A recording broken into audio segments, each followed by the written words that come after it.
This is Dolynny TV, ladies and gentlemen. Good afternoon. Welcome back to another edition of Edmonton Oilers discussion. And you know what? She's finally the off season. I know. We still have the NHL entry draft lottery to go through tomorrow, and then you can finally officially get into the off season. But as it sits right now, we're waiting to see what happens between Columbus and Toronto. But the Oilers, like I said, it's the off season. It's off season time. And if you don't know what I did last offseason, I talked all kinds of crazy things. Obviously, if you watch the video about Alexis Lafreniere being selected by the Oilers and then being traded, straight up, that's not the craziest thing I've ever said. So to anyone that thinks I'm off my rocker, please go back last year and watch the offseason stuff I did back then. However, you know what? Today, let's keep the trade talk going and get it going with Andreas Athanasiou, who, where does he fit? This is the question, right? A guy who came in and at the deadline, two second overall pick or second round picks. Tough trade, didn't really pan out for the Oilers. Obviously, didn't do anything in the playoffs in terms of scoring or assisting, and only really had a couple points in the regular season. So the Oilers really didn't get value. But as I said in a video earlier this year, is simply the Oilers will not lose on an Athanasiou trade, and there is good reason why, right? So let's go right here.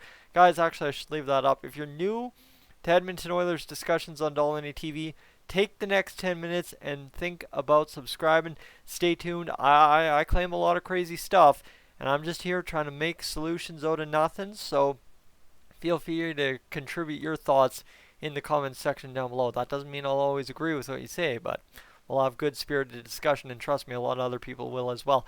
So if I can make these stats any bigger, gee, Tyson, how do you expect me to read that? As here we go, let's get this going here. Perfect. So this is Andreas Athanasiou's stats for the 2019-2020 NHL season. He played with the Detroit Red Wings. In case you didn't know, this guy's a Ken Holland guy.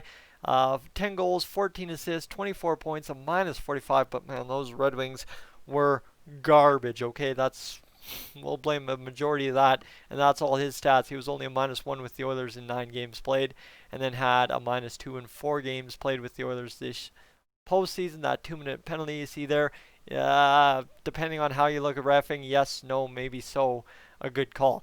Now, 9 games played, 2 assists, or 2 points, not what you're expecting for trading 2 second-round picks for a guy. However, the thing with Athanasiou is, if you go dig deeper into his stats, his career stats, he is 2 years, actually last year, last year was his 30-goal season. Pardon me, like, this whole breaking it up between Detroit and Edmonton gets a guy going.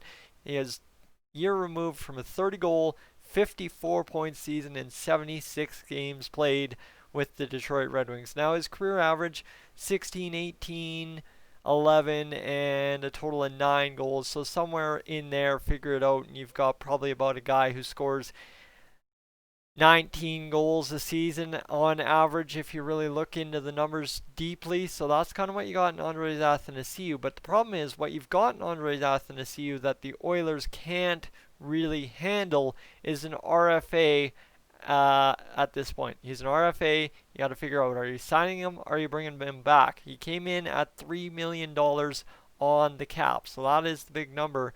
Are you bringing back Andreas Athanasiou for $3 million next year? Are you bringing him back for more? Are you bringing him back for less? Well, the Oilers' cap-friendly situation is just not very friendly at all, right? This is according to Cap Friendly. The Oilers have a total of $71 million committed next season without a backup goalie, without Ethan Bear signed, without Matt Benning signed. Of course, Riley Shan's got to be signed. Tyler Ennis, what do you do with him? Patrick Russell, and of course, Andre Athanasiou. And then in the minors, you've got a whole list of guys. Ryan Kuffner, you've got Cameron Hebig, Thomas Jurko probably letting go. Brad Malone's going to the AHL. Josh Curry's one guy you got to look at. And William Lagesson, that is the guy I'm trying to find as well. So there's a lot to be looked at. Obviously, I think you can probably solve all those problems with $10 million in cap space, except for the backup goaltending situation, which is where, if this Oilers team is going to improve, you need to figure out where to best spend your cap space. And yes, Andreas Athanasiou, I think you can trade him for either a very good backup goaltender, and this is kind of where I'm going to open it up for debate, is right, we talked about that number one overall pick. Trading it, you can get pretty much anything you want in the NHL. I know I sounded a little bit over myself there in the video earlier today about how, like, just go for a D-man, but you can get anything you want when it comes to trading Alexis Lafreniere in the draft. There's 100%. You could do anything. And that's fine, as long as it improves the team. And I think that's what I didn't hit home in that video enough, is that you need to improve the team vastly. You need to get a first round pick back as well. And then you need to get something else intangible in there, whether it be a prospect goalie, whether it be a prospect D or a prospect forward. And then you've got your improvement, you've got your draft pick back, and you've got something else in the system as a fail-safe, right? You've got three things to really shape your team, and you could do that three ways, right? You could go for stud goalie or a stud D-man, right? Especially if you're moving it with a pick and or cap space, then you could end up getting that veteran forward. So you've got one of those two, and then you get the prospect either being D or goalie, and you solve everything all the way around, right? I'm not just talking about trading the first overall for Seth Jones or Ryan Ellis straight up. There's a little bit more to it, and I don't think I was clear enough with that. So the thing is, right, obviously that's one move, but now you've got RFA Andreas Athanasiou, and I'm going to look at it this way. Yes, Puljujärvi is also an RFA, and you've got to find room for him if Ken Holland is really seriously thinking about bringing him back. We know his contract in Karpat has an out clause. So what are we thinking? Is he coming back to the Oilers, or are we trading him? And I mean, we've had this discussion with Puljujärvi, as he's an RFA, you can get some value for him, add to the lineup. So Athanasiou, I guess the question I'm asking is, what can you get for Athanasiou in terms of shoring up probably the defense or goaltending, right? Backup goaltender quality, or defenseman and pick backwards for Athanasiou. And I think there's a lot to be said there. I think Athanasiou, you could really get a solid top 4 D-man, right? Obviously, Chris Russell quality, but in place, right? And I don't think we need a top 4 D-man, but if you can get what's considered a top 4 D-man on another team for the defense, depending what you're doing with map ending, that's solid. But again, right, at that point, I'm thinking the draft pick is a lot more important, unless you're getting some stud guy that's going to fill that hole in perfectly and really shore up the third pair right defense. But if Mike Green couldn't do it in place of map ending, I really don't know what's going to solve the issue there in terms of what the trade value is if you're getting Athanasiou out of Edmonton for a player and a pick. And I guess that's what I'm saying. If you're getting a guy up front, you need to get a pick with him.